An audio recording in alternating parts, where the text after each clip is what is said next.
It's an afternoon with this really beautiful warm light coming in through the windows.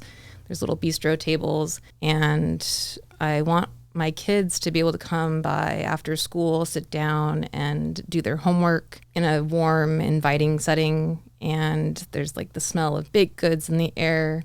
This allows me to have a passion for creating a space where they can thrive in their, after school activities, but I can be present. I'm not stuck away at a 9-to-5 job. I'm there. I'm available to them. I wanted to create a space of warmth and invitation. We love the San Gabriel Valley. There are some amazing people and businesses here, and we think they deserve the spotlight. Welcome to the SGV Master Key Podcast.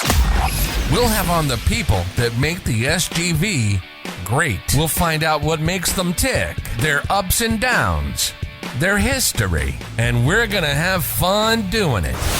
This is the SGV Master Key Podcast. And now your hosts, Scott Warmoth and Russell Mano.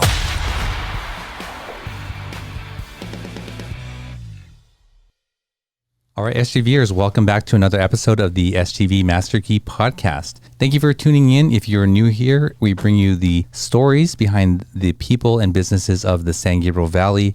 We're honored to be able to capture the oral history of the people in the community here. If you're a regular listener, thank you for tuning in. Stay tuned for another very interesting guest that we have in line for you today. One of our favorite topics or guests always have to do with food. And last week, our guest was Rose City Pizza. It's probably a good thing that he didn't bring pizza, because I know you would have had a slice immediately as it came in the door, probably. Yes, I would have.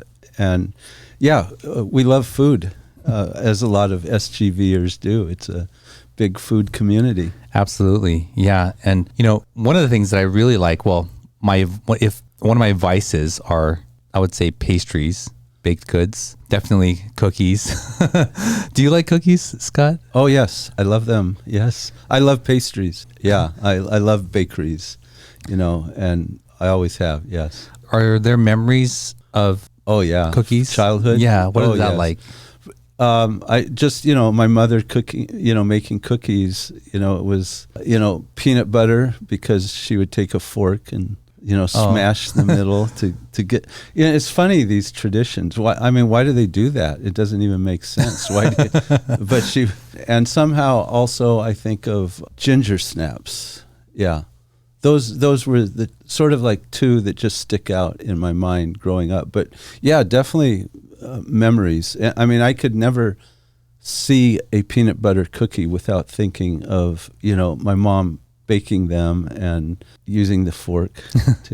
I think it's to distinguish it, that it's like not a plain sugar cookie or something. I don't is know. That right? Yeah. My wife and I sent you pictures of our Christmas cookies, right? Yeah, and this was the first year that we did it. And, these sort of things don't even go into my mind, but my wife's like, these are going to be memories for our kids. And, the decorating of them, they're so excited. Oh, yeah. Just sugar cookies with frosting, and then the decorations on them too. Well, I don't know what kind those are called, but yeah, every Christmas. Oh yeah, I love Christmas cookies. Yeah. Well, this is the first time I ever did that with my own kids, and just the excitement. They have sprinkles and there's different color frostings, and they're just waiting to decorate them. Well, really to eat them, right? Decorate them and then eat them. Yeah. And I'm so thankful that my wife had the foresight to know that this is a really special and important thing to develop these memories around. Yes. Yeah. I remember my mom making cookies, and honestly, I think I was terrified to get the measurement wrong. Oh, I sort of have a bad association with baking. Oh, that's too bad. Yeah. Well, helping, eating, I'm fine. Yeah. But the helping, I think I was a little bit scared. Oh. Yeah. Because maybe you ruin something if you put in, I don't know. Yeah. I think there's a science behind it, but so I don't have a good memory of that. But certainly, a lot of people have a lot of really fond memories of cookies, right? The smell, the process, the memories. Right. Yeah. Yeah. Well, people by now must be wondering, well, why are we talking about cookies? Well, before we get into that, if you want to find out how to get cookies and other things in the San Gabriel Valley, don't forget San Gabriel Valley Now is your source for city news, announcements, events, special savings, and everything SGV. Check them out on Instagram, sgv.now, and read their SGV Now magazine on their website, sgvnow.com. Cookies, memories, all that. What does it have to do with our guest? Well, our guest is the owner of Cairn Cookies. Her name is Lisa Liu. Lisa, welcome to the show. Hi, thank you. Sorry, we got a little carried away. No, that's okay. Cookies.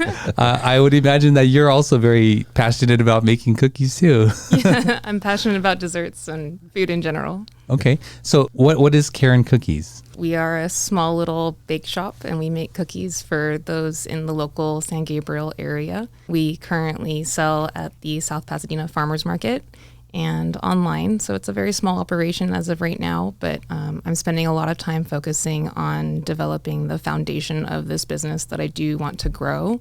And I'm not trying to rush it. I'm just trying to make sure that every step of the way, like you said, those ingredients, every single step that we take is an ingredient into that recipe for the future. So we're just taking our time with it. Awesome. So I don't think I met you at the farmer's market, but Victoria and I were at the South Pass farmer's market and walking around, and sometimes you can see the care, the little extra things that are put into a product, yeah. right? It really comes through, and you can see it also when it's missing, right? So I remember going by the stand or the display, and I was like, wow, this is, really cool. And so I wanted to understand more about it. And I think there was something that said Alhambra. Are you? That's where I live, and that's since I'm a cottage baker, I operate out of my home kitchen in Alhambra. Okay, so then I was like, oh, okay, there's another connection to the San Gabriel Valley. Let's hear what this story is about. And when I spoke to you, you had a journey that I think most people are dreaming of, thinking of, wondering how to do. And that journey was a transition from a corporate life, a 9-to-5, to now a 24-hour 7 day, but really like pursuing something that you're interested in. So I want to get into that story. But Lisa, what is your connection to the San Gabriel Valley? Well, I was born in Hollywood, but quickly moved to La Cañada. I think it was during like the 1980 riots. My parents said, you know what, we need to get her out of here. She needs to grow up in a better neighborhood. So they moved us northbound, and I grew up in La Cañada. Went to Cal Poly Pomona for college, and my husband grew up in San Marino, and we've lived in the San Gabriel Valley basically our whole lives. That's probably the biggest connection I have with San Gabriel Valley is the fact that this has been our home for the last 30 plus years. For both you and your husband? Mm-hmm. Yeah. And so you grew up in La Cañada, went to Cal Poly Pomona, which is still in the San Gabriel. Is it Pomona? I think it's just outside. It's at Pomona Valley. Oh, that's right.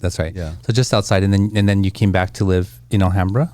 Mm-hmm. Yeah, we moved into a little duplex in Alhambra, and we've been there for the last 10, 12 years. So you get points for every connection, which you can later spend at local merchants.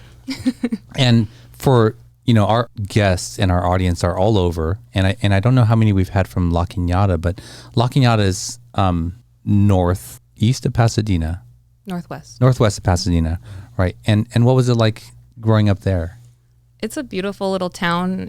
It's considered a tree city, and so there's a lot of greenery, which we'll get into more of the story about Cairn Cookies, but nature's really important to me. My family and I have grown up camping my whole life, and so being in that city, having that closeness to nature and being right there at the foothill mountains was a great place to grow up as a kid.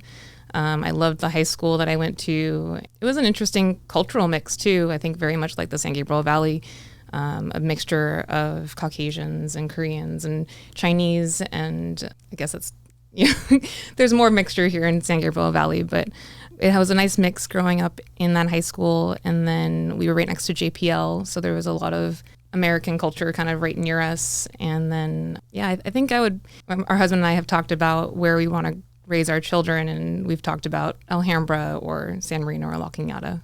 I see. And I'm just curious because do people from, and I know you don't speak for all people from La Cañada, but do you consider yourselves separate from like down off the foothills?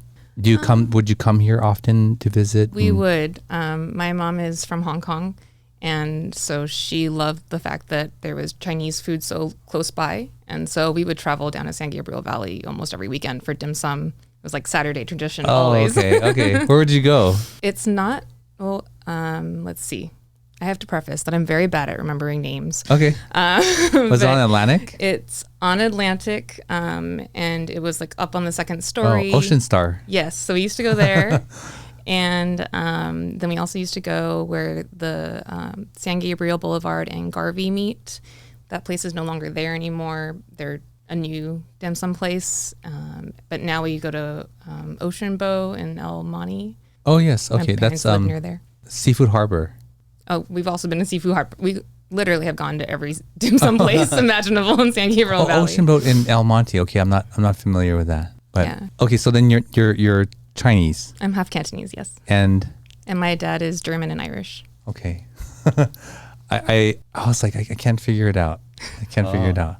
But okay. And so you come back to the San Gabriel Valley, and when did you meet your husband? We met in our last year of college, so 2010. Okay. And what was it about Alhambra that you guys were like, okay, this is where we want to raise a family? Or you said Alhambra or San Marino? Yeah, well, so we chose Alhambra as a place to live. My husband's family is in real estate and property management, and they found a really great duplex opportunity in Alhambra. So they acquired that property, and we moved into half of it, and we rent out the other half, which has worked out really well for us in our living accommodations. And as we've been there, we just started the journey of our family, and now we're thinking, do we want to stay here? Do we want to move somewhere else? We really like it. We've got a lot of stairs. Our family keeps telling us to move, but we're going to stick it out for as long as we can. And we love our neighbors in our small kind of space. We kind of live right on the cusp of Alhambra, where Alhambra, South Pass, and El Sereno meet. And so it's really easy for us to drop into downtown LA, to go up to La Cañada, or to go into the heart of SGV. And so we really like where we're located. It's just so convenient. And if we can stay there, I think we really will. And the education system in Alhambra continues to get better. And so I think it's a good prospect to stay there. I see. I'm sorry. Did you say your mom is from Hong Kong? Mm-hmm. So did you have the mom cooking cookies experience growing up? No, I did not. Okay. It's like plenty of Xiao Mai. Yeah, so you made dumplings then. Mm-hmm. Okay. So how did the cookie journey, where does that come in?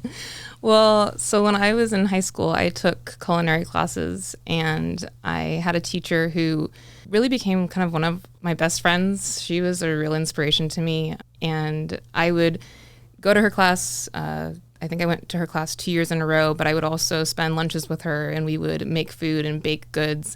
And I almost went to Cordon Bleu, but I got a good life lesson from my father that said, you're going to be on your feet all day. You probably should go and do something that has a really, an easier time getting into, because going into culinary, it's very cutthroat. So he's like, you should go to business school. I was like, okay, I will take your advice. I did that instead. And 10 years later, I circled back to the culinary world, which is ironic.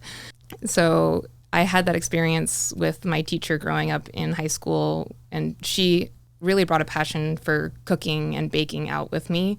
And I did experience some bullying in high school, but she was a really great mentor who helped me kind of find a way to deal with that type of engagement and then find ways to find happiness in other areas. So she was really an inspiration to me, and that's where my journey for baked goods kind of comes from. What was her name?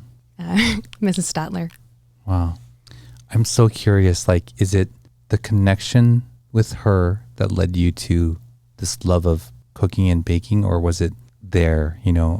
I think it probably was there. When I was walking home from elementary school, I would pass by a See's Candy and a little bakery. And let me just say that I was a regular, constantly buying sweets from both of those shops. And I think I've always had a passion for food from when I was a kid, but she was just one of those, really integral stepping stones in my life that brought that passion back. And ever since, even if I've been in my corporate job or with my family business, on the sides, I've always been a baker. I've always been in the kitchen making cheesecakes and cookies and pies. If you ask my friends, I'm always the one who brings the baked goods to the party.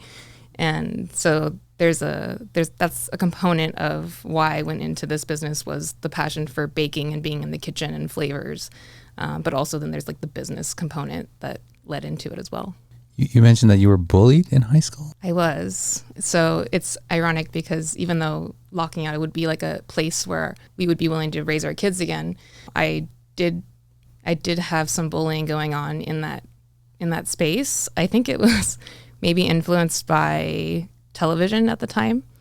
I think television in the 90s was a little bit more toxic than it might be now. But yeah, I just had some bullying to deal with through that. But I think in hindsight, it really allowed for some great development in me as a person. I feel like I'm a lot more humble as a person having gone through it. Not that anyone should ever have to go through that. But I'm trying to imagine what it's around. Is it around you being a mixed ethnicity? I think it was. Oh. And Locking Out, to me, I always view Locking Out as like mostly Caucasian. Yeah, it was, but for the most part, it was, when I was going there, it was like 50-50 Asian, Caucasian. Where did you see yourself fitting in? That's the funny part. I was both a part of each world, but I never fit into either.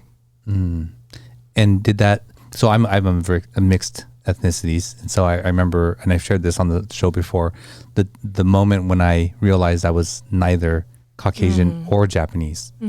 And it was when my friends had their friends from Japan over, and I was like, oh yeah, I'm definitely not that. And then I was like, well, what am I? And so, yeah, I'm just curious, like, so that came to you in high school where you're like, where do I fit in? Belong? Yeah. And how did and your teacher helped you through that as well? Yeah, she basically refocused my energy from the kind of the receipt of not fitting in because of my culture or my ethnicity, but fitting in because of my passion or my love for something different. It wasn't about my race. It was about what did I like to do. So, and she's Caucasian, but it was never about that. It was about the fact that we love to cook and we love to bake together. So. Wow, what a powerful lesson to be given to you at that time in your life. Wow. Okay, so then you go to Pomona. You're studying, I forget what you said. Business. You're studying business. And then you enter the corporate world? Yeah. And what did you do then? So I studied human resources and management when I was in college. I never knew that I had to pick my major within the first year. So I tried to pick actually something that I felt was going to help people. I think that's been like a vein through my whole life, is I've wanted to always be there to help and support others. And so in business, the major that fit that the best was doing human resources, because then I could provide the individuals who are working in these corporate fields with support on how to take care of themselves, how to care for their own 401k, their benefits, be there as a support for them, maybe a liaison or mediator if they're having conflict in the workplace. So I did that. I worked at Disney for a little bit, and I was in the generalist role in HR. And then within a year, my family business needed help. And so I went and I transitioned over to doing HR for them. And that grew into a much larger role that lasted about 7-8 years. What's your family business? It was scenic design for corporate events. And ultimately, we did have to end up shutting that business down, which led to the transition that led into Cairn Cookies. Oh, 7 years doing that, though. Yeah. That's a long time. Yeah. Okay. And then what did the transition look like? Between the family business and Cairn Cookies? Yeah. It was a little rough. Wait, during that whole time, were you secretly hoping, thinking, imagining having your own baking company? No. No, I wasn't. You had left that? Yeah. That wasn't even something I was thinking about when I was in college, going through corporate at Disney and then in my family business. I hadn't thought about opening my own business or baking a business. It wasn't a thought in my head at all.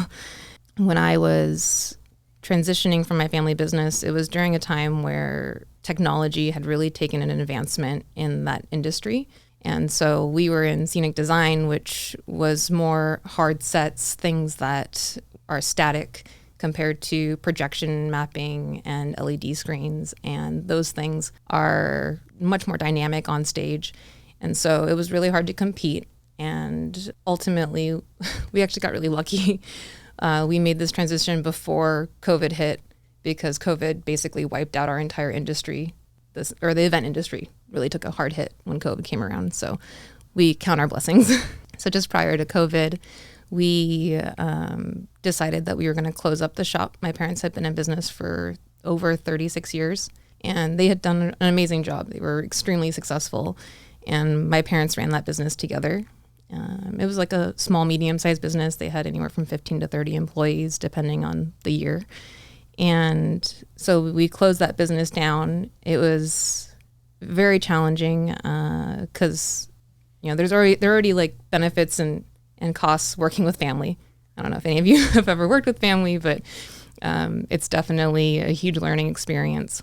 Closing the business down required really good communication, which can be a big struggle as you're closing a business down. Communication is hard all the time, but as you're closing a business down, it was extremely difficult. And so I utilized a therapist to come in and help with the communication in our family to be able to have a very successful closure of the business. And after the business closed, I really enjoyed the therapist's tactics and strategies. And so I actually decided that I wanted to continue to see him as I was transitioning in my life, because now I was like, what am I going to do? So fast forward a few months, I decided that, or he had asked me, he said, well, what do you want to do? Where do you see yourself? Paint me a picture. And so I said, okay, well, I'm imagining this warm little shop. It's an afternoon with this really beautiful warm light coming in through the windows. There's little bistro tables. And I want my kids to be able to come by after school, sit down and do their homework in a warm, inviting setting. And there's like the smell of baked goods in the air. And this allows me to have a passion for creating a space where they can thrive in their, after school activities, but I can be present. I'm not stuck away at a 9-to-5 job. I'm there, I'm available to them. But I'm also creating a space where my kids and other kids can come in and visit after school. I wanted to create a space of warmth and invitation. And so that kind of was the beginning of the business journey, was that vision I had with my therapist. That's interesting that it would start there. So did you take it seriously at that time when you were, imagining this? Yeah. I mean, it was interesting to be in that space because I didn't know that that's the direction I wanted to go. Prior to that conversation with him, I had realized that I wanted to take what I had learned in my business involvements and apply it to my business or other people's businesses. In that transition period, I had also been facilitating managerial trainings with a program called CrestCom in the San Gabriel Valley with another wonderful female mentor by the name of Kelly. And in doing that facilitating, I worked with a lot of business managers and executives, hearing about their problems at work, talking to them about potential solutions. They would go back to their place of work, apply it, have success. And I thought, wow, I felt like I was really good at optimizing workplace efficiencies, but seeing these other people take these ideas and apply them and have success just really solidified that for me. And so I thought, what if I do this for myself? What if I start my own business, take all the things that I've learned from being in my family business for the last 8 years, apply it to something that, as much as scenic design was extremely cool and beautiful, apply it to something that's a different art form which I've done my whole life, which is baking. And so I wanted to create a space where I could bake and also have a workplace where my employees could enjoy themselves, thrive, and be happy coming to work every day. And I could be there constantly optimizing and making these processes more efficient, and be able to engage with the community and also be there for my kids. So just turned into that. Do you have siblings? I have an older brother. You have an older brother. Okay. I'm just trying to see like all the different skills that you're bringing together. So managerial training, leading people and teams, like, so is that also a fun component for you that you do here with your own business? Okay. I have a girl who comes by every week, and she helps me with dough making and baking. And then at the farmer's market, I think you met her. Is she an Asian woman? Uh-huh. I don't know if you met Jenny or Robin, but those have been the two individuals who've been there to kind of be a part of this journey for the last year and a half. They've been there at the farmer's market, or they've been there with me scooping dough or baking cookies. And then my mom has also been a tremendous support for my business. My dad too. And even though this is my business venture, I've had so much support from my family and my husband and his family that it feels like a huge family business. Mm-hmm. So for the listener who's, hearing your story, and they're like, maybe they're in their 9 to 5 and they really love doing something. Don't do cookies, because we don't want them to come into your territory. But, what is the next step from, conceptualizing this to now I'm doing? What does that look like? Well, it definitely takes a lot of courage and a lot of planning. I think my items of significance will probably take into effect shortly here. When I decided to go from this idea of wanting to create a bakery to actually putting the steps forward and doing so, I realized that I needed to, one, have a great product, and two, it needed to be vetted by the people outside of just myself, my husband, and my friends, because otherwise there's a component of favoritism or bias. And I knew that I also needed to gain experience in a commercial kitchen, which I had never had before.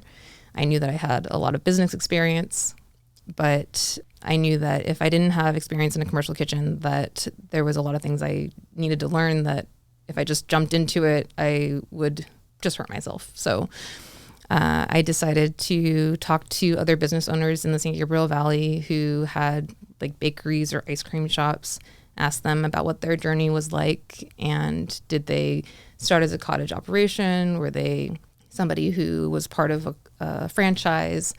And in having those conversations, I also asked, would it be possible to almost do like a trade for a year where I could come in and I could learn the different processes in each of your organization or each of your departments in your organization, and I would offer you managerial or HR support. So whatever knowledge I have, I would give to you. And so I actually ended up doing that with a family's friend. Her name is Ingrid. She's actually the franchise owner of 2 Nothing Bundt Cakes in the San Gabriel Valley. Okay. I don't know if you've had her on the show, actually, but she's been always a really great support to her employees who are either on her team or who are on her team and want to transition and do their own thing. She's always been a really great support to all of them. And she welcomed me with open arms into her bakery, full well knowing that one day I was going to start my own cookie shop. And we've had a really great relationship ever since, working with her and her giving me the opportunity to learn. Wow, that's interesting. That's an interesting road to take, right? To go get the experience. And I guess it's not so much an intern because you were trading your own skill. Yeah. Right? I mean, she paid me. I was an employee. So I was hired on as an employee, and all the while working through those different departments, through front of house to all the back of house departments, I was at home baking up loads and loads of cookies all different variations. Like I said, you have to have the product right before you can actually go forward with your business. And this started before COVID. COVID hit, and everyone or a lot of people decided that they were going to start, making food out of their own home and selling it. So all of a sudden, I think I went from being my own person to, oh, now there's like 8 different other people who now sell cookies from their house too. And I'm like, okay, well, there's the competition. Because before that, there weren't a lot of people who were selling cookies in this area. I had done a market spread to see who my competitors would be. And there were only like 3 or 4 cookie providers in this area, and they were all larger companies. And then all of a sudden I had a lot more competition. When you first started saying that you needed to have your product vetted, I just imagine, like, did you just start making cookies and handing them out to friends, like, to get feedback? Yeah. Is that really? Well, it started first between my husband and myself. I baked cookies, and then we would, break them apart, and we would really dissect them. And it's funny because my husband has a really hard time gaining weight. It's kind of like the opposite of most people who are like, oh, I want to lose weight. He wants to gain weight. And instead of gaining the COVID 20, he gained the cookie 20, we joke. Uh-huh. For the first time in his life, he actually gained weight without trying. And we had to learn how to taste and actually spit out cookies, kind of like a wine taster, in order to not continue to gain weight. I picked up running, which I never thought I would do in my entire life. And then beyond that, we did end up going to like our friends and asking them to come over. I'd serve them like 4 different cookies with a glass of milk, and we would do tastings. And I would give them to friends to hand out to like their family and get that kind of feedback as well. So by the time that you're working at this with Ingrid, mm-hmm. your friends are thinking that this is like a real serious thing that you're pursuing. No one's mm-hmm. like, oh, it's just a dream. Like, you're actively pursuing it. And so was it fun making these cookies? Was it fun during this time? Oh, it was so much fun. It got down into the science and the art of baking. And we were watching so many cooking shows, the Great British Baking Show. We were watching that. We were watching kids baking shows because they're very innovative as well.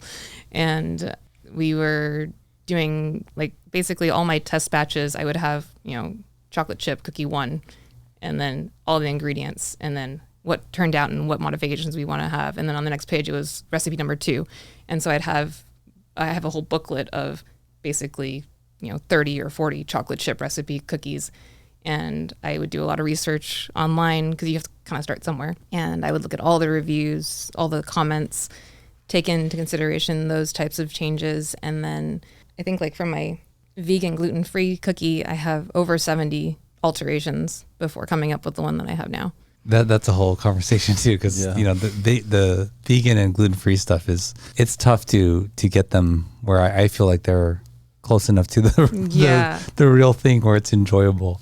Yeah, I was not going to launch the vegan gluten-free cookie until it resembled the right texture, the right flavors, and it felt like a cookie. It needed to be a cookie in order for it to go public.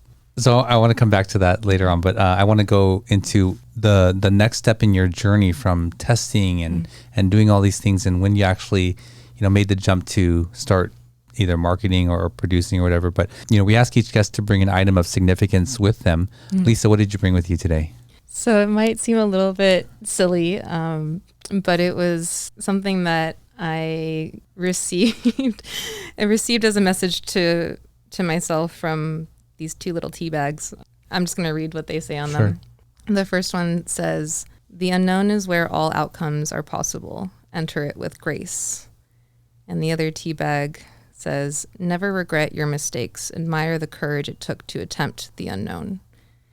And I'm a tea drinker, and yogi teas have these little tiny sayings on them. And during this time where I was entering this unknown, these were the 2 tea bags that I had. And it really inspired me to move forward, even though I didn't have all of my ducks in a row, which is an extremely significant thing for me because I grew up in a family where our motto, basically, or as my dad's motto, was to basically know the unknown. He says, never go forward without having a plan and having a backup plan. And if you don't know what you don't know, then you can't move forward. So I was never really encouraged to take chances, always be kind of in the know before making any type of move. And so this allowed me to feel more confident stepping forward into the unknown without having a fully legitimate plan or without having a business name. And that allowed me to be more adaptable as I moved forward. And I really appreciated these little tea bags that were these other little voices in my head saying, you can do this even though you don't have X, Y, and Z in place. It's okay because you have enough experience that you'll figure it out as you go. And that's something that I've learned is, I'm pretty different from my dad in that way, where my dad's a super planner and plans every single outcome. And I'm also a planner, but I also thrive when I have to think on the spot, or I have to do things just based off of my reaction versus my response. I think it's a good balance to have both, but I'll throw this in there. I play a lot of sports, and when I was in high school, I was a third baseman in softball, and sometimes my coach would try and move me to shortstop, but in shortstop you have way too much time to think versus third base. It's just what's your second nature, and so I would react versus respond, and I found that I made a lot less mistakes if I was just reacting versus responding, because sometimes I can get in my own head. There's a big lesson there in that story of so many people become paralyzed to move forward in so many aspects of life, not just like action, but in, their own thoughts of, I actually thought that you were going to say that your motto was, if you're going to do anything, do it right, which is a message that a lot of people have. They hear that in their head, which on the surface I think sounds really good, but it's very paralyzing in some ways, right? It's like similar. You have to be perfect. And what is actually perfect out there, The illusion of it is pervasive, but almost every company, individual has all these flaws. Maybe they just get better at hiding them. So Lisa, before we get into the next step in your journey, we want to take a quick break, and we'll be right back. At Wormuth Law, they believe that just because you speak a foreign language, come from a different culture, or simply don't know how to navigate the legal system, that should not prevent you from compensation from injury or receiving benefits. Their multicultural staff have been helping SGVers like you for over 38 years. Visit law888.com or call them at 626-784-7017 and tell them you heard about them on this podcast. All right, we're back with Lisa and Cairn Cookies. I don't want to forget about the name, but before we get into the next part of your journey, we like to play this little game where we ask the questions from these cards. These are like you cards. They were developed by a previous guest on the show, and they're just a little fun engagement thing. So you can choose to answer one, both, or none. So, okay. So the first question: online dating, yes or no? And the second question: would you ever adopt a child? Wow, now that's deep. You said this was supposed to be fun engagement. Well, okay, I'll start this one. Online dating. I've never done it. I don't think that I would, though. I don't think that I would. Yeah. I mean, I'm married. I don't think that I would if I were in the dating pool now. Yeah, I wouldn't do that. And would I ever adopt a child? Yes, absolutely yes. Yeah.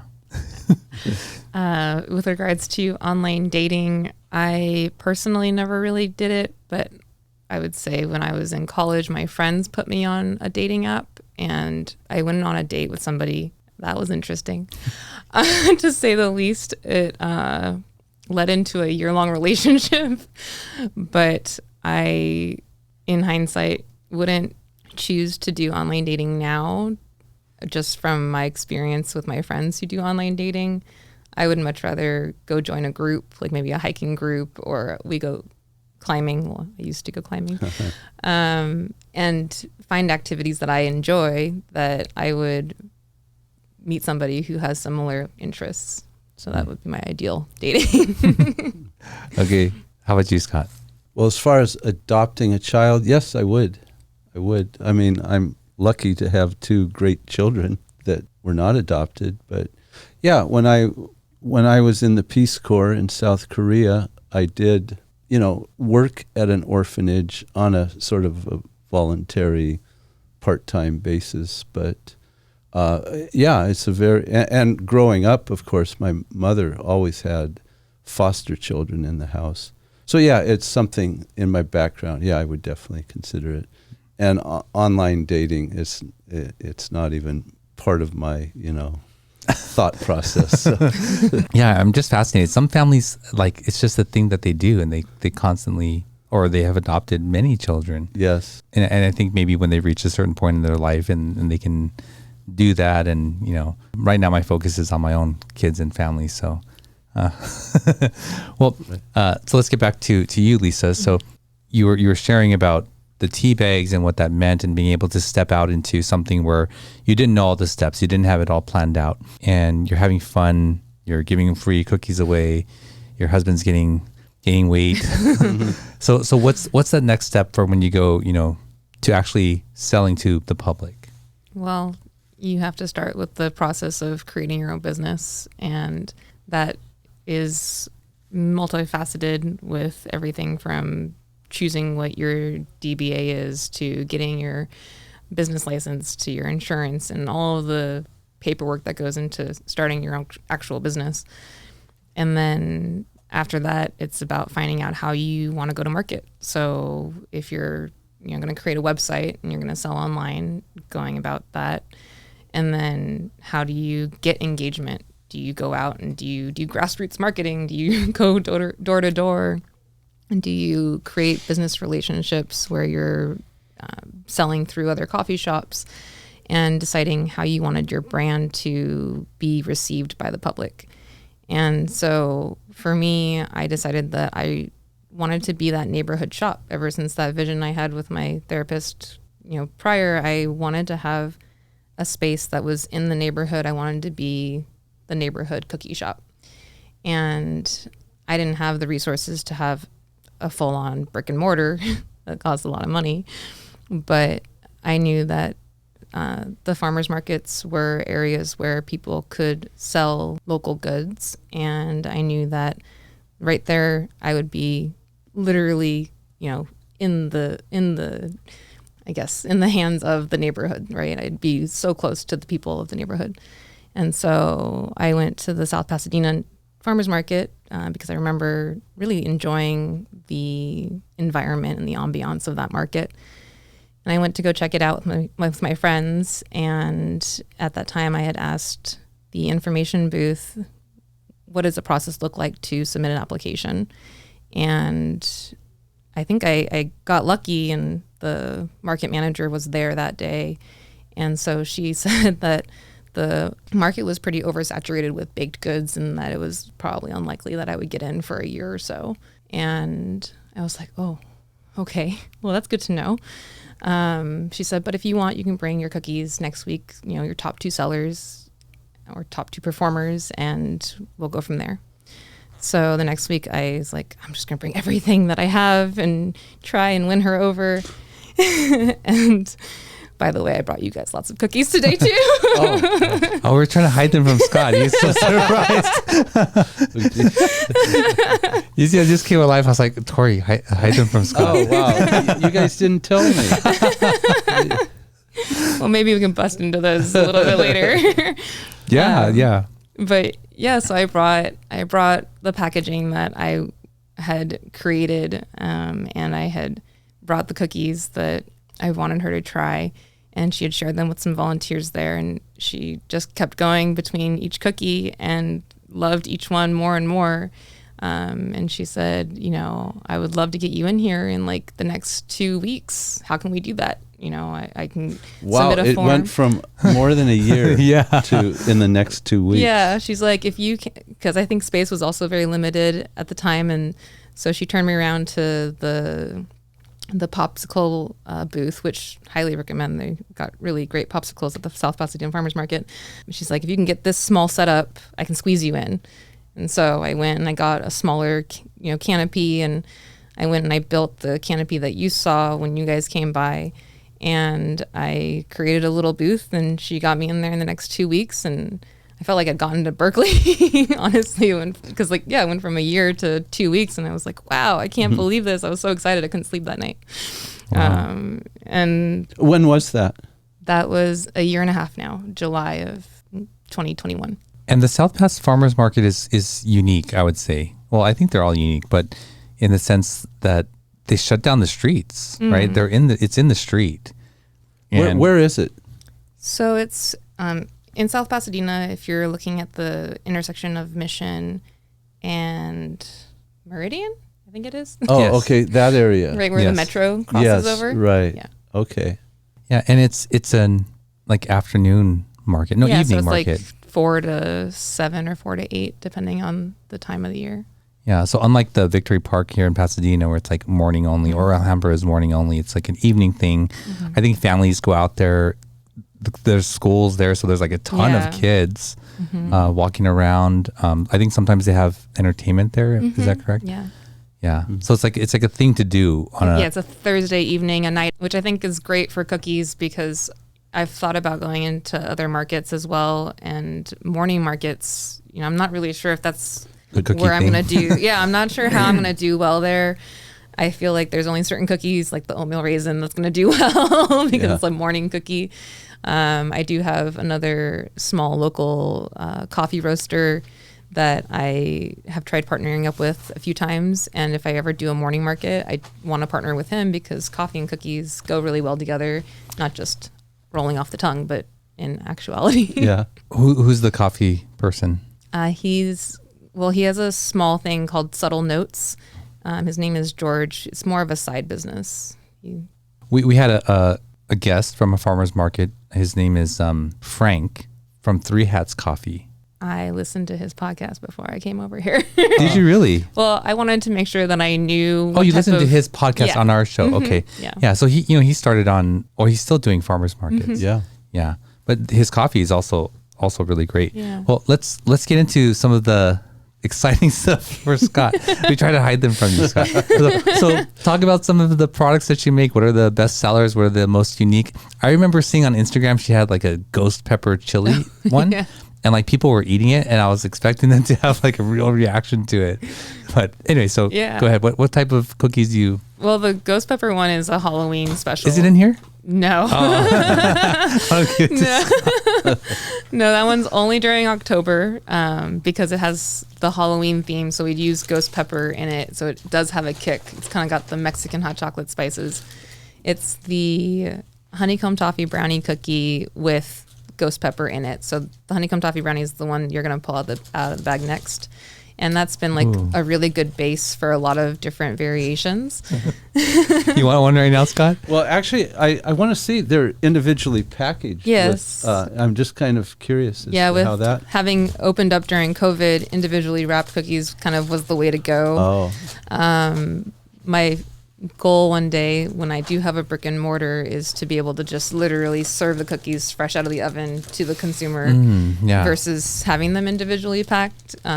Also, then I can reduce the amount of plastic I use, which is a goal. But, sometimes when you're just starting out, you kind of have to make But that certainly decisions. adds to the labor, doesn't it? Yes, it does. Considerably.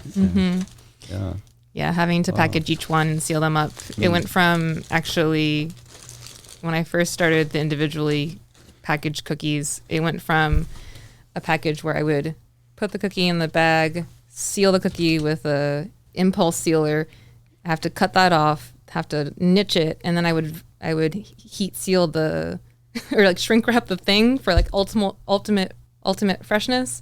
It's a very long, lengthy process just for one cookie, and I constantly evolving the packaging. Wow. But I would say in terms of sorry, go ahead. Oh, I'm just curious. What's the best seller? Oh yeah. So the best seller by volume is our chocolate chip cookie. It's a brown butter chocolate chip. I think just that cookie, that flavor has been around for so long in America's history that it is kind of the safe choice. It's the choice that everyone knows the flavor of. So I think that inherently gives it that advantage. But I also, in making a chocolate chip cookie, I spent a lot of time developing that flavor because my first goal when opening up my business was to sell just one flavor cookie. I had come back from visiting my husband's family in Amsterdam, and there's this cookie shop there that only sells one cookie. It's like a cocoa cookie with a white chocolate filling, and they only have that one flavor. And they only make a certain amount every single day, and they sell out. They have a brick and mortar, and they just sell one cookie. One cookie. Wow. I know, and I was inspired by that. I want to have a brick and mortar where I sell one cookie, because I looked at different business models that I wanted to emulate, like In-N-Out and certain other models where the goal was to have a refined and simple menu. Because if the menu and the product is, it's short, it's simple, it's high quality, you know exactly what your customers want, you can then really focus on optimizing the business part of it. Because I spent a lot of time dealing with businesses where they had so much trouble just figuring out their own product that the operational side was still struggling. And so I thought, why make your life extra hard? Well, how many unique recipes do you have? I have maybe 11. Wow. These are your own creations? I mean, I can say that to a degree. Yeah, they all sure. started somewhere, right? That's right. So, a lot of them started from probably anywhere from 3 to 10 or 12 other people's recipes online. So the evolution of them, now they're all in their own unique place. But I have 7 main flavors that are on my menu all the time. And the chocolate chip cookie is our number 1 seller by volume.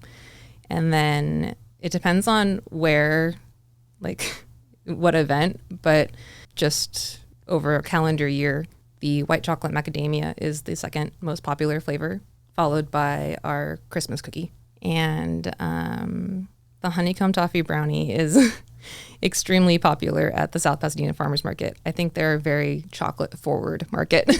All the chocolate flavors always go. Which one has the highest calories? I haven't done the math on that. They're all bad for you, Scott. They're all bad for you. They're all bad, so might as well take the one that you really like. Do you do the honeycomb yourself? Mm-hmm. I saw that process on a reel or something. It's interesting. Yeah, it puffs up, and wow. So it's not a traditional honeycomb. Honeycomb traditionally is very hard and crunchy, and it can get stuck to your teeth. Mm-hmm. And so even though I wanted elements of a honeycomb toffee, I modified the recipe, almost incorporating like a Mexican a Mexican candy recipe. That was accidental, but I basically had tried to make toffee, failed multiple times, and in one of my failings created my version of the honeycomb toffee, which then I had to try and go back and recreate multiple times. And I've finally done it. I finally got the recipe down and now I can consistently create it. But it's really funny because I almost threw out that batch, and my husband was like, let's just try it on the cookie. We tried it and we loved it because it had the honeycomb texture, like the visual appeal of the honeycomb, but it was softer in your mouth and it didn't get stuck to your teeth. And so it complemented the cookie a lot better. And then having to recreate it was really hard, but I ended up being able to do that, which was really nice. Yeah. Well, I'm excited to try them. I know Scott's excited to try them. Mm-hmm. With someone so excited and passionate about food and baking, I'm also excited to know what things you find interesting in the San Gabriel Valley. Mm. So let's talk about 3 of your favorite, most memorable, we might say, places or activities. Okay. Here in the Valley. So when I thought about that question, I thought first and foremost, one of my favorite sandwich shops is Fiore Market Cafe in South Pasadena. Googled making sure Pasadena was part of the San Gabriel Valley before making my top 3. Where is that? So it's on Fremont, and it's right across the street from the USPS spot. Okay. the Post store. office? Yeah, the post office. I'm like the USPS post office. I feel like that was redundant. Anyways, they're right across from the post office on Fremont, and they make their own sourdough bread every single day. Oh, good. It is like this amazing squishy inside with the nice crust on the outside, and then they have all these sandwiches that they make on it. And I always get the chicken sandwich. It is so good. Oh, wow. I love it so much. I crave it. Yesterday I was going to stop by. I called them and they're like, we ran out of bread. I'm like, oh my God. Oh, no. What am I going to do? Wow. And they're closed on Sundays, which is hard because, I used to work every single day during the week. And so I could never get it. And yeah, that would be my number one sandwich shop in the San Gabriel Valley is Fiore Market. And not just the food. The food is incredible, but the people who run it, it's a husband and a wife, and they're from France, and they are very passionate about what they do, and they love that engagement with their customers. They're always out there just checking in, how are you doing? And you can just tell that they have a love and a passion for what they do. And their environment is also one of those places that, inspired me to have a space like that where it's of the neighborhood and it's creating a space where people come and just enjoy themselves. Is it a long time presence? Mm-hmm. Yeah, I would say that if you ask anyone in South Pasadena, they would be like, yeah, that's been a staple in the area. So that would be the first one. Yeah. And then the second one's a broad one. It's going to be the San Gabriel Mountains. Oh, yeah. But it's a very popular choice. Yeah. Yeah. Yeah, I was thinking about like one or two trails that I would name, but really I love our San Gabriel Mountains, and I'm a big hiker, and so that being right here at the foot of these hills is it's a magnificent presence. Mm-hmm. What trails do you like to go on? So the one that goes up to Wilson, I like going up Mount Wilson Observatory. Mm-hmm. From Sierra Madre? Is it Sierra Madre? I don't know. There's 3 different trails that you can take up. Mm. And I do the one near, I think it's the Studer. Oh, the I falls. know. Yeah. I can never pronounce the falls names. Sturdivant. So that's, they're all challenging. So you're going all the way to Wilson. Yeah. Oh, okay. At first I thought she was mentioning just Mount Wilson Trail, and then I thought you were going to say you're going to like First Water or something, but you're going. Oh, yeah. I mean, like That's, the trail that goes back and forth with the tree coverage is just so, it's you kind of just transport yourself away from the city, or it's, if you start really early in the morning, you're in the morning dew, and it's just really beautiful. And I also like the one at the top of the lake, and there's also another one called a teepee hike. There's all these different trails that we take all the time.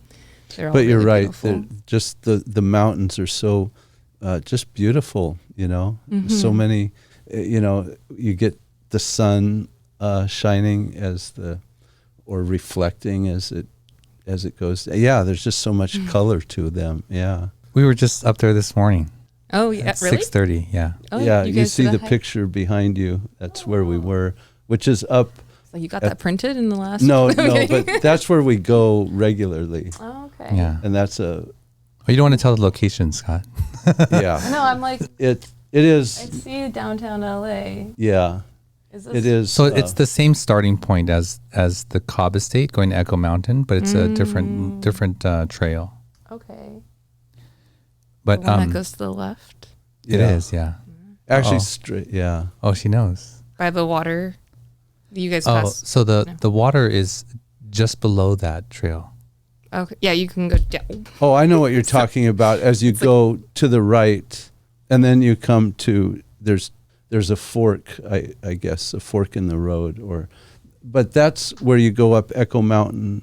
I think Is to the one- left, you guys pass by a water tank. Yes, that one's to the left. So that is that's a water reservoir where the road goes up, and then it's Yeah. but then it stops, and then you have to turn around. So that is like up from there. You actually can get there. So sometimes we come down and we end up there. Yeah, close to there. Yeah. Yeah. Oh, that's nice. Yeah. That's nice that you guys go on a hike. Yeah.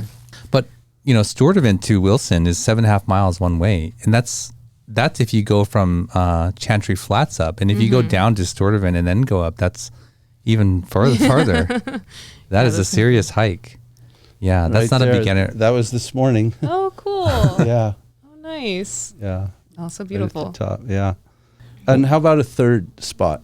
So the third spot I thought about is actually a place that's closed now, but it was the first place that came to mind when you guys asked, and it's called Cookies and Cream. It was a ice cream shop, again in Pasadena, on Fair Oaks, and I wasn't going to mention it because they're closed, but then I thought, after talking to my husband, I was like, my experience with that shop was so meaningful, and What was your experience with it? so it like Fiore Market has this very neighborhoody feel, and the neighborhood feel that you get from it is from the owners who really welcome their guests in, and you like when you're there and you're looking at their menu and you're maybe testing their product, you don't just feel like you're going in and getting food. You feel like you're going in and you're getting a part of their story. You feel like you're getting a part of their culture. And so when I met the owner of the ice cream shop, he was very focused on what his customers experienced. You'd walk in and he'd say, over to the right, you have samples of our cookies. They go along with like the ice cream. And then you would get up to your turn and he would say, sample whatever you want, as many samples as you like. He'd in fact give you samples just because he wanted you to try this, that, or the other thing. And you would not get to being able to order your ice cream without having maybe 10 samples of all the different flavors that he had. Mm. And they were all very unique. He has an Asian background, and so you'd have like pandan in there and taro and all these other flavors incorporated into maybe some American flavors. And he really just wanted you to, he's like, if you're going to order something, it has to be the thing that you want most. So you have to try all of them before you can order. And you could see when you asked him about flavors, when he would describe it, I think that when I talk about the flavors that I have with my customers at like the farmer's market, they'll talk to me about my flavors or what I recommend. The experience my customers have with me is very similarly the experience I had with him. Yeah, he was real influential, huh? Yeah, he was extremely influential, and I actually really wanted to partner with him. I love cookies and milk, and I love cookies and ice cream. Those two combinations are spot on. And I wanted to actually sell my cookies with his ice cream. However, COVID took him out of business. And that's too bad. How long had you been experiencing their store? I had been going to their store almost every week for, 2 or 3 years once I discovered them. Where was it located? On Fair Oaks in Pasadena? Mm-hmm. Near old Pasadena or? So it's South Pasadena. Okay. Fair Oaks, and it's across from like Jamba Juice and Vaughn's. Oh, like a Bank of America there? Yeah, like north of Blaze now. And Gus's Barbecue is little. Yes, like just south of that. Yeah. Mm-hmm. Okay. Wow. Yeah. Well, you touched on something that a lot of the restaurateurs here have in common, or businesses rather, like that are in contact with their customers, is that it's not so much the product that they deliver. Sure, it has to be the product too, but the ones that we've had on the show that are very successful are really in tune with their customers and remember them by name, and then the experience that they get when they encounter their business or their product is really, what brings them back. Yeah. So it's really great to hear that. Thank you for sharing that. So hopefully one day we'll see you in South Pasadena in your little shop with the sun shining through the window, and congratulations, you have a child on the way. Yes, thank you. So you said maybe in a few weeks, right? We're due in a month or so. Congratulations. Yeah. This is your first child. Yes. Okay. Yeah. So have you been able to eat all the cookies that you want? Oh, you're spitting them out. No, I haven't been developing a lot of new recipes for what we offer. I've really focused on my 7 different flavors, and then I have a few secret menu items. There's one in there for you guys.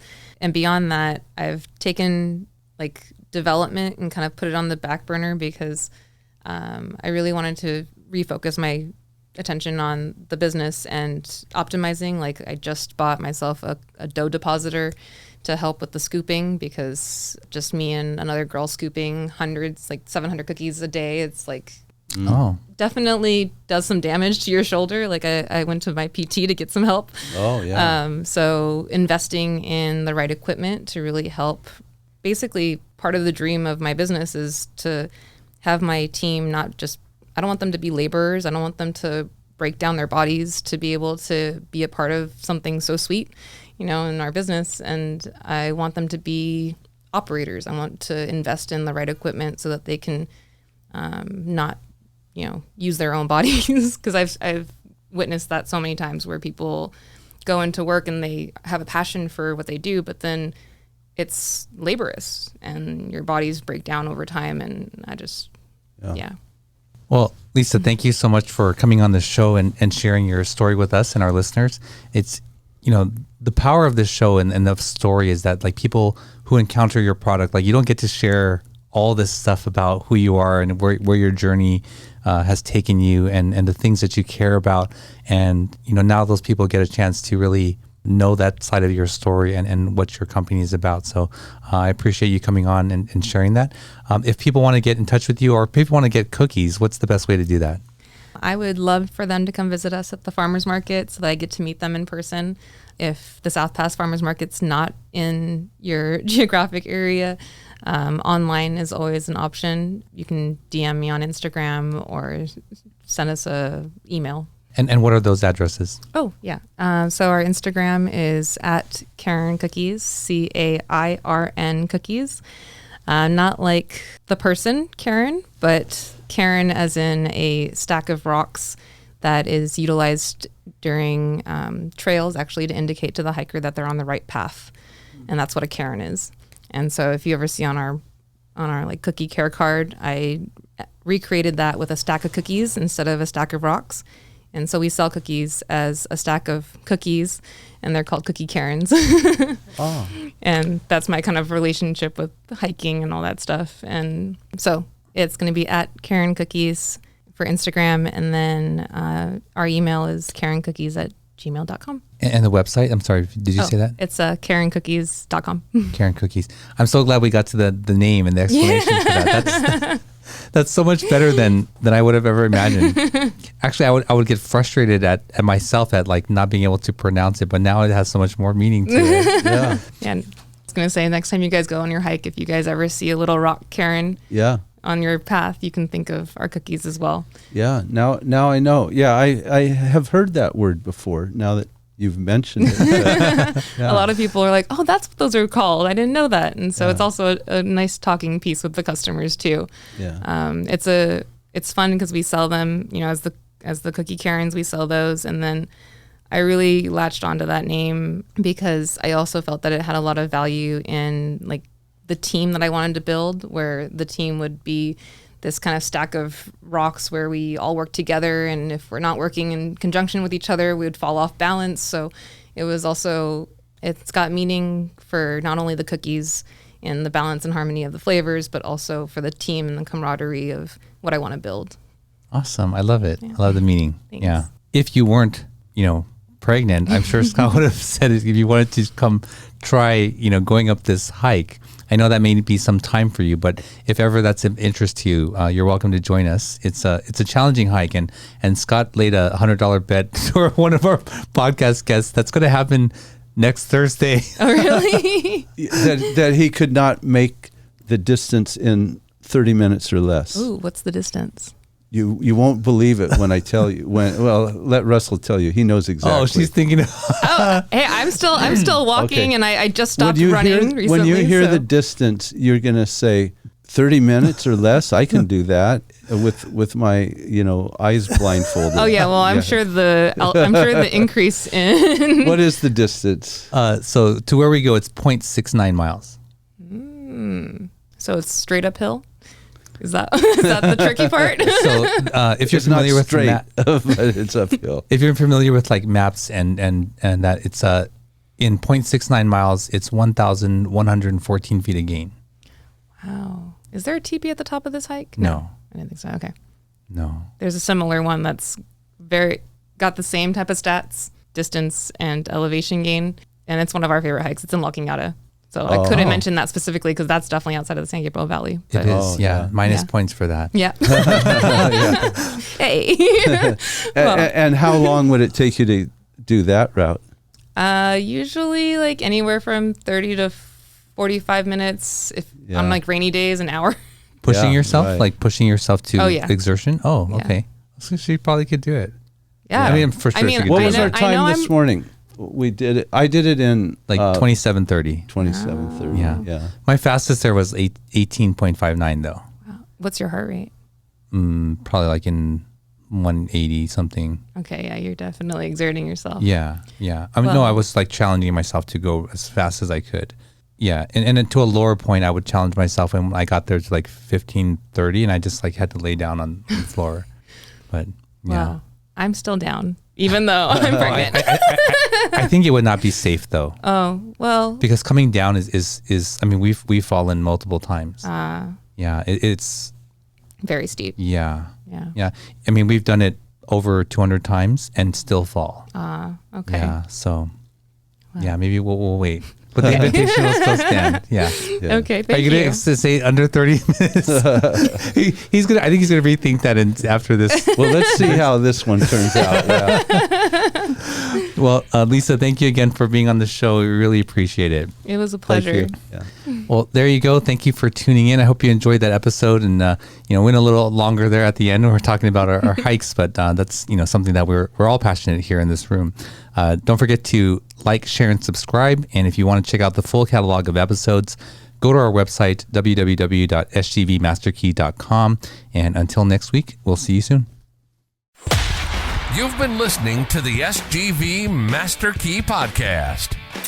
Our passion is the small businesses and the people that make up the San Gabriel Valley, and it's our honor to have them on the show. We hope you've enjoyed it. Make sure to like, rate, and review. The show is produced by Russell Mano, edited by Victoria Allers of Kind Monster Productions. Thanks for listening, and see you next time on the SGV Master Key Podcast. Master, no, kind of master.